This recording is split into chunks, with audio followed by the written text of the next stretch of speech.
Un curso de milagros, capítulo 21. 7. La última pregunta que queda por contestar. ¿No te das cuenta de que todo tu sufrimiento procede de la extraña creencia de que eres impotente? Ser impotente es el precio del pecado. La impotencia es la condición que impone el pecado, el requisito que exige para que se pueda creer en él. Solo los impotentes podrían creer en el pecado. La enormidad no tiene atractivo, excepto para los insignificantes, y solo los que primero creen ser insignificantes podrían sentirse atraídos por ella. Traicionar al Hijo de Dios es la defensa de los que no se identifican con Él. Y tú, o estás de su parte o contra Él. O lo amas o lo atacas, o proteges su unidad o lo consideras fragmentado y destruido como consecuencia de tu ataque. Nadie cree que el Hijo de Dios sea impotente, y aquellos que se ven a sí mismos como impotentes deben creer que no son el Hijo de Dios. ¿Qué podría ser entonces sino su enemigo? ¿Y qué podrían hacer sino envidiarle su poder y, como consecuencia de su envidia, volverse temerosos de dicho poder? Estos son los siniestros, los silenciosos y los atemorizados, los que se encuentran solos e incomunicados, y los que, temerosos de que el poder del Hijo de Dios los aniquile de un golpe, levantan su impotencia contra Él. Se unen al ejército de los impotentes para librar su guerra de venganza, amargura y rencor contra Él, a fin de que Él se vuelva uno con ellos. Y puesto que no saben que son uno con Él, no saben a quién odian. Son en verdad un ejército lamentable, cada uno de ellos tan capaz de atacar a su hermano o volverse contra sí mismo, como de recordar que una vez todos creyeron tener una causa común. Los siniestros dan la impresión de estar frenéticos, de ser vociferantes y fuertes, mas no saben quién es su enemigo, sino solo que lo odian. El odio los ha congregado, pero ellos no se han unido entre sí, pues si lo hubieran hecho no serían capaces de abrigar odio. El ejército de los impotentes se desbanda en presencia de la fortaleza. Los que son fuertes son incapaces de traicionar, porque no tienen necesidad de tener sueños, de poder ni de exteriorizarlos. ¿De qué manera puede actuar un ejército en sueños? De cualquier manera. Podría vérsele atacando a cualquiera con cualquier cosa. Los sueños son completamente irracionales. En ellos una flor se puede convertir en una lanza envenenada, un niño en un gigante y un ratón puede rugir como un león. Y con la misma facilidad el amor puede truncarse en odio. Esto no es un ejército, sino una casa de locos.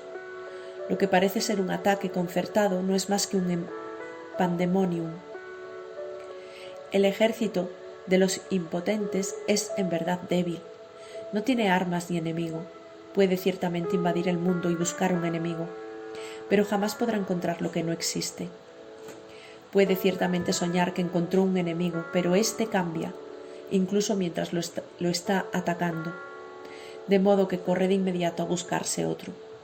Y nunca consigue cantar victoria, y a medida que corre se vuelve contra sí mismo, pensando que tuvo un pequeño atisbo del gran enemigo que siempre elude su ataque asesino, convirtiéndose en alguna otra cosa. Cuán traicionero parece ser ese enemigo, que cambia tanto que ni siquiera es posible reconocerlo.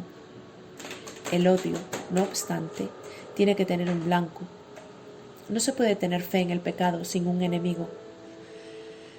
¿Quién que crea en el pecado podría atreverse a creer que no tiene enemigos? ¿Podría admitir que nadie lo hizo sentirse impotente? La razón seguramente le diría que dejase de buscar lo que no puede ser hallado. Sin embargo, tiene primero que estar dispuesto a percibir un mundo donde no hay enemigos. No es necesario que entienda cómo sería posible que él pudiese ver un mundo así. Ni siquiera debería tratar de entenderlo, pues si pone su atención en lo que no puede entender, no hará sino agudizar su sensación de impotencia y dejar que el pecado le diga que su enemigo debe ser él mismo.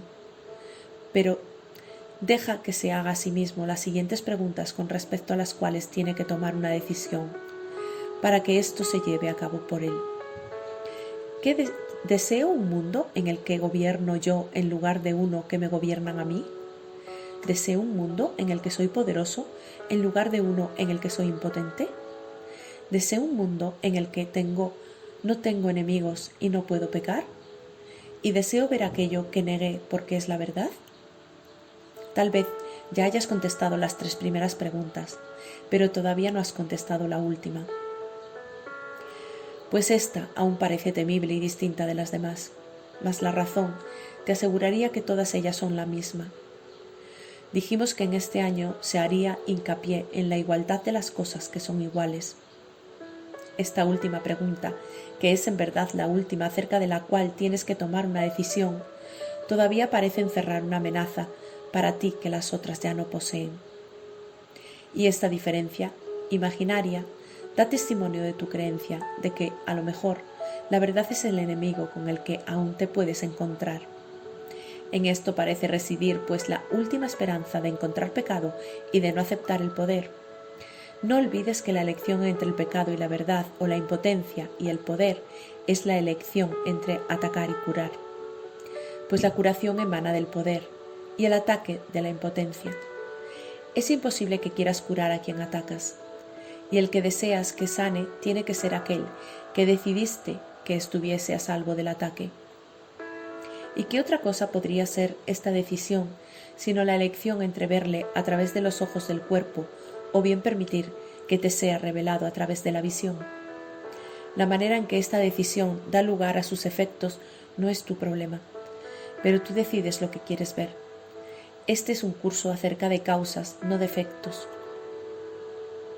Considera detenidamente qué respuesta vas a dar a esa última pregunta que todavía no has contestado, y deja que la razón te diga que debe ser contestada, y que su contestación reside en las otras 3. Te resultará evidente entonces que cuando observes los efectos del pecado en cualquiera de sus formas, lo único que necesitarás hacer es simplemente preguntarte a ti mismo lo siguiente: ¿es esto lo que quiero ver? ¿Es esto lo que deseo? Esta es tu única decisión, la base de lo que ocurre. No tiene nada que ver con la manera en que ocurre, pero sí con el por qué. Pues sobre esto tienes control. Y si eliges ver un mundo donde no tiene enemigos y donde no eres impotente, se te proveerán los medios para que lo veas. ¿Por qué es tan importante esta última pregunta? La razón te dirá por qué.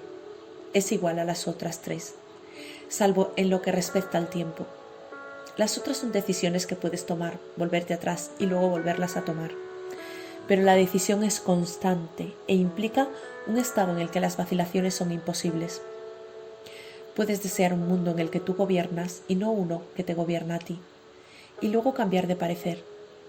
Puedes desear intercambiar tu impotencia por poder y luego perder ese deseo cuando un ligero destello de pecado te atrae. Y puedes desear ver un mundo incapaz de pecar y sin embargo permitir que un enemigo te tiente a usar los ojos del cuerpo y a cambiar de parecer. El contenido de todas esas preguntas es el mismo, pues cada una de ellas te pregunta si estás dispuesto a intercambiar el mundo del pecado por lo que el Espíritu Santo ve, puesto que es esto lo que el mundo del pecado se niega. Los que ven el pecado, por lo tanto, están viendo la negación del mundo real. Sin embargo, la última pregunta suma tu anhelo de querer ver el mundo real, el deseo de permanencia de tal forma que ese deseo se convierta en el único que tengas. Si contestas esta última pregunta con un sí, añades sinceridad a las decisiones que ya has tomado con respecto a las demás, pues solo entonces habrás renunciado a la opción de poder cambiar de parecer nuevamente. Cuando eso deje de interesarte, las otras preguntas quedarán perfectamente contestadas. ¿Por qué crees que no estás seguro de que las otras preguntas hayan sido contestadas? ¿Sería acaso necesario plantearlas con tanta frecuencia si ya se hubiesen contestado? Hasta que no se haya tomado la decisión final, la respuesta será a la vez un sí y un no. Pues has contestado sí, sin darte cuenta de que sí tiene que significar que no has dicho no. Nadie decide en contra de su propia felicidad, pero puede hacerlo si no se da cuenta de que eso es lo que está haciendo. Y si él ve su felicidad como algo que cambia constantemente, es decir, ahora es esto, luego otra cosa y más tarde una sombra elusiva que no está vinculada a nada, no podrá sino decidir en contra de ella. La felicidad elusiva, la que cambia de forma según el tiempo o el lugar, es una ilusión que no significa nada. La felicidad tiene que ser constante porque se alcanza mediante el abandono del deseo de lo que no es constante. La dicha no se puede percibir excepto a través de una visión constante, y la visión constante solo se les concede a aquellos que desean la constancia. El poder del Hijo de Dios sigue siendo la prueba de que todo aquel que se considera a sí mismo impotente está equivocado. Desea lo que quieres y eso será lo que contemplarás, y creerás que es real. No hay un solo pensamiento que esté desprovisto del poder de liberar o de matar, ni ninguno que pueda abandonar la mente del pensador o dejar de tener efectos sobre él.